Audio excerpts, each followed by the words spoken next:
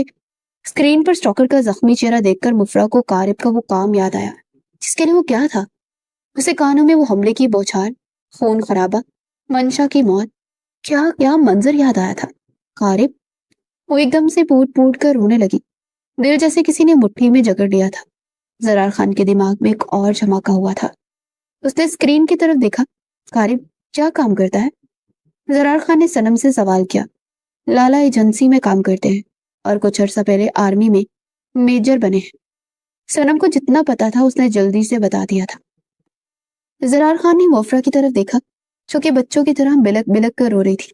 اس کے پورے وجود میں خوف دوڑنے لگا تھا۔ میروش کے اندر کچھ کھٹک رہا تھا۔ حلیمہ بیگم نے آتے ہی اپنی لاڈلی بہو کو کمرے سے باہر نکالا اور ہمنا کو خوب سنائی تھی۔ اگلی شام 6 بجے فائق ابراہیم کا تابوت جہاز سے نکال کر گاڑی میں ڈالا گیا۔